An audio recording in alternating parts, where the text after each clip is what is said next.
Isabella stared at the two red lines on the pregnancy test, her fingers trembling uncontrollably, her breath catching in her throat. The bathroom faucet dripped unchecked.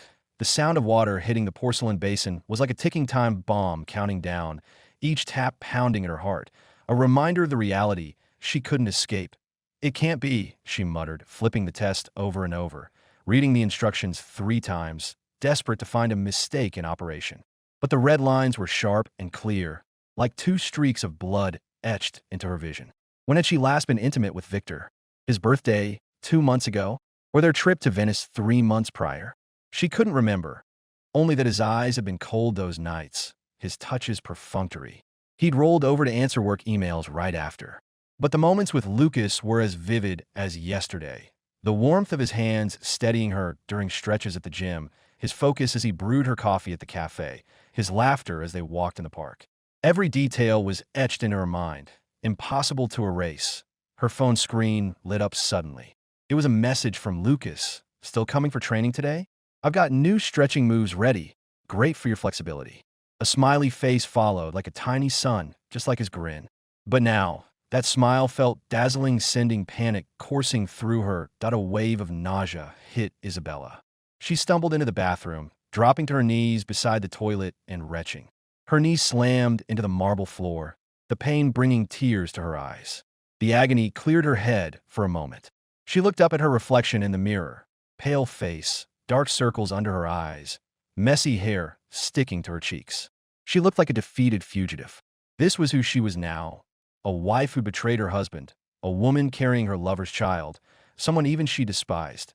"Lucas, we need to talk." Her fingers shook so violently she could barely type, the words on the screen skewed. 3 o'clock this afternoon. The usual place, the cafe by the gym. She couldn't meet him at the gym, afraid of being seen, afraid of their secret being exposed. Lucas was already at the cafe next to the gym when she arrived. He wore a white t-shirt under a light gray jacket, looking crisper than usual. In his hands were 2 coffees, one with milk but no sugar, her favorite, the other black, his. When he saw Isabella walk in, he stood up immediately, his face breaking into his usual sunny smile. "What's wrong? You look terrible. Are you sick?" He reached out to feel her forehead, but she flinched away. Isabella said nothing. She just pulled the pregnancy test from her bag and set it on the table. The small plastic stick glinted harshly in the sunlight. The two red lines, like streaks of blood, froze Lucas's smile instantly. "I'm pregnant." Her voice was as dry as sandpaper, each word heavy as lead, weighing her down. Lucas's eyes widened. He picked up the test, his fingers trembling slightly, checking it over and over as if he couldn't believe what he was seeing. After a long moment, he looked up, his bright blue eyes filled with shock and a flicker of quiet hope. This is good news, right?" His voice shook, uncertain, as if asking for her approval. "I have a husband." Isabella suddenly collapsed to her knees, burying her face in her hands. Tears poured down like broken beads. "Oh God, Victor will kill me. If he finds out, he'll divorce me. I'll lose everything." She couldn't imagine Victor's reaction when he learned the truth. He was so proud, so obsessed with the Rossi family's reputation. He'd never forgive her betrayal, let alone a bastard child. Lucas's expression shifted from shock to hurt. He dropped to one knee in front of Isabella, reaching out to touch her shoulder gently, as if afraid of scaring her. "Wait, you never told me you were married." His voice held a note of grievance and a hint of disbelief. "That ring mark on your finger. I thought it was from before. Thought you'd gotten divorced, or just used to wearing a ring." "I have a ring mark," Isabella snapped, her voice rising. She pointed at her ring finger. There was indeed a faint white line, left by years of wearing a ring. "You noticed it. You even mentioned it last time. Why didn't you ask? Why didn't you confirm?" She poured all her panic and fear into him, as if blaming him would ease her own guilt. "I thought you'd tell me." Lucas raised his voice too, the first time he'd ever snapped at her. "I thought we were honest with each other. I thought you trusted me. I should have asked. I shouldn't have assumed. But what's the use of saying that now?" He ran a hand through his blonde hair, his voice filled with frustration and pain. Upbeat pop music drifted in from the gym next door, a cruel contrast to the heavy tension in the cafe. Isabella stared at their reflections on the floor. Her, huddled on her knees. Him, knelt before her. They looked like an absurd religious painting. Two people trapped by an unplanned child. Listen, she said suddenly, grabbing Lucas's wrist.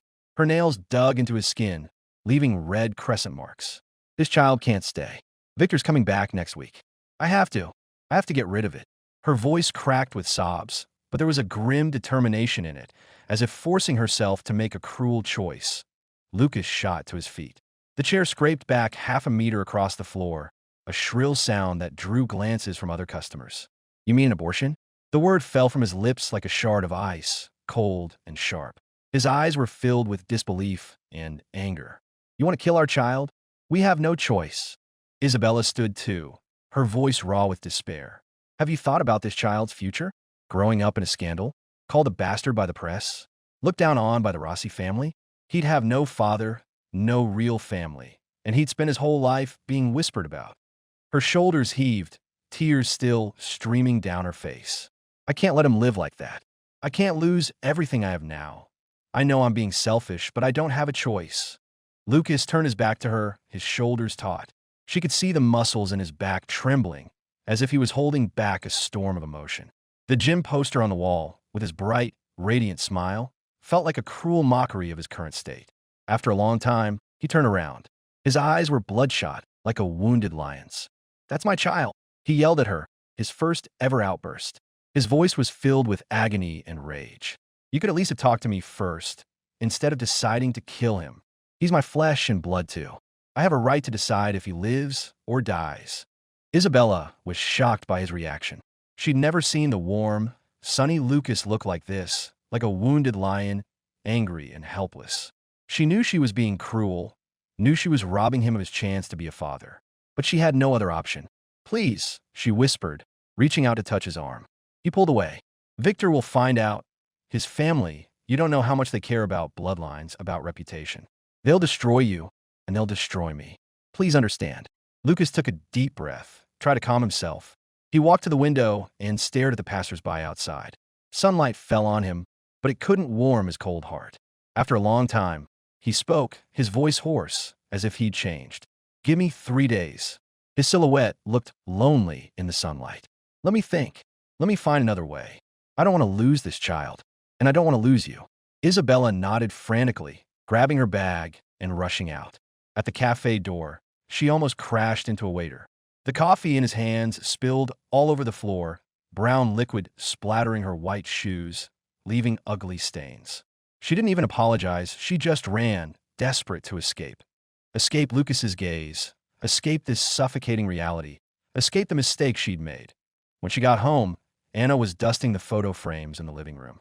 The frames held photos of Isabella and Victor's wedding and family portraits of the Rossi clan. In the wedding photo, Isabella wore a white wedding dress, her face fixed in a perfect smile, looking like a happy princess.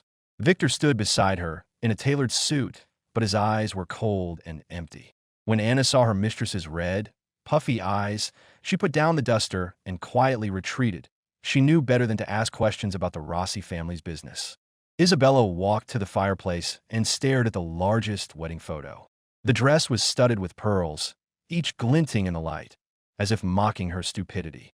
She thought marrying Victor would give her a stable life, make her the envy of others, as Signora Rossi. But instead, she'd trapped herself in this mess, become a wife who'd betrayed her husband. Her phone vibrated in her pocket. It was a long message from Lucas. I checked. Medical abortion is possible within 8 weeks, and it's less harmful to your body. If you made up your mind, I'll go with you to the hospital. But remember, Isabella, this will always be my regret, and yours too. I'll be here for you no matter what you decide. Even if you choose to end this, I won't blame you. I know you're in a hard spot. Isabella threw her phone onto the sofa, as if it was a red-hot coal. She walked to the floor-to-ceiling window and watched the neighbor's children chase a butterfly in the garden.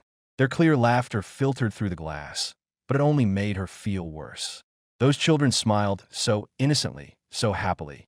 But her child might never even get to see the world. Her heart ached as if cut by a knife. She felt guilty towards Victor, guilty towards Lucas, and most of all, guilty towards this unborn child. 3 days later, Victor came home early unexpectedly. Isabella was making tea in the kitchen. When she heard the door open, she almost dropped the teacup. Hot water splashed on her hand, leaving red blisters, but she didn't feel the pain. Her mind was filled with the secret she hadn't yet told, with the child who might never be born. Why are you back early? She forced herself to stay calm, taking his briefcase. When her fingers brushed his, she pulled back instinctively. She was still afraid, afraid he'd discover her secret, afraid he'd see through her lies. Victor loosened his tie, rubbing his temples tiredly. The negotiations fell through. The other side backed out at the last minute. No point staying. He studied her, a hint of confusion in his eyes. You've lost weight, and you look pale. Haven't you been eating well?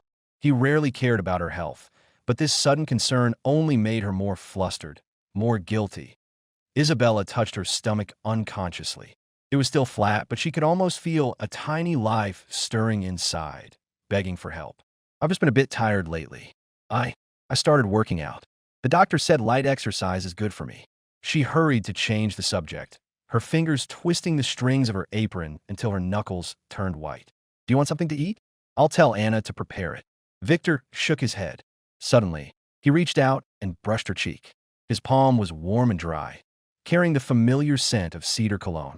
This smell, which she'd once hated, now gave her a faint sense of relief. At least for now, he didn't know the truth. He still saw her as his wife. That gentle gesture was the final straw. Isabella couldn't hold back anymore. She threw herself into her husband's arms, tears flooding out, soaking his tailored suit. Victor, I'm pregnant.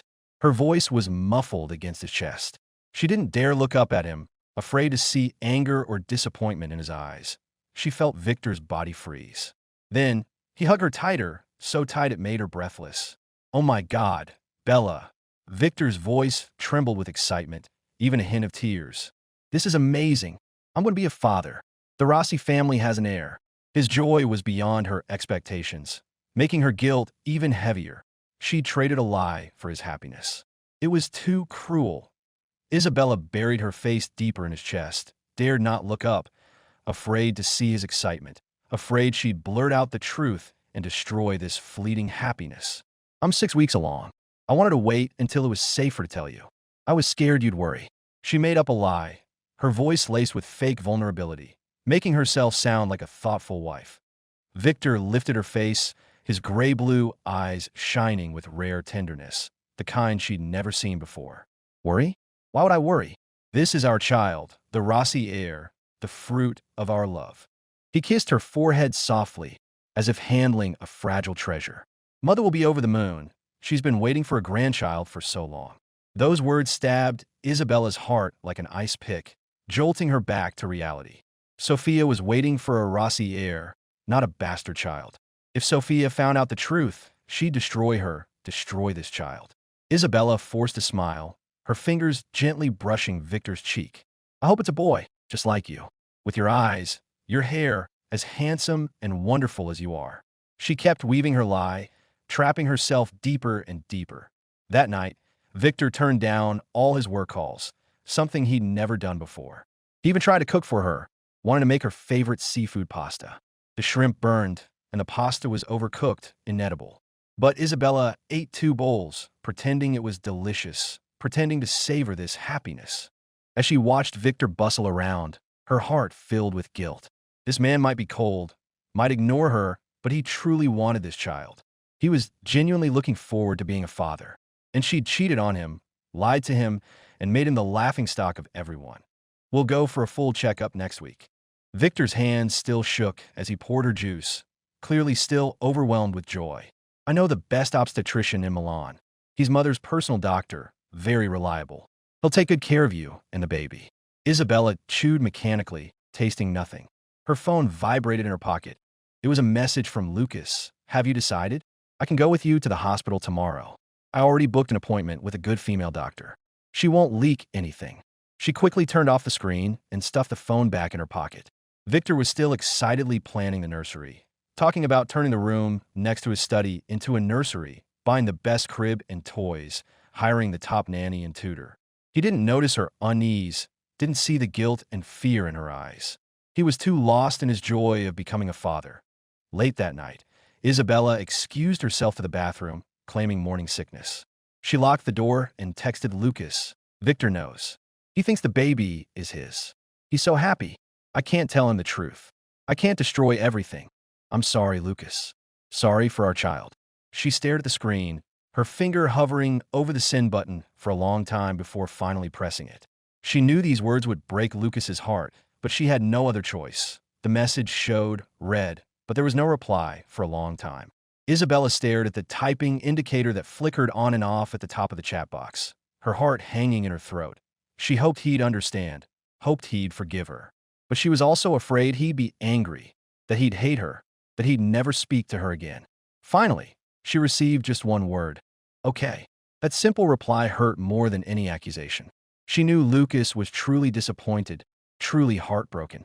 She slid down to the cold tile floor, leaning against the door, tears falling silently.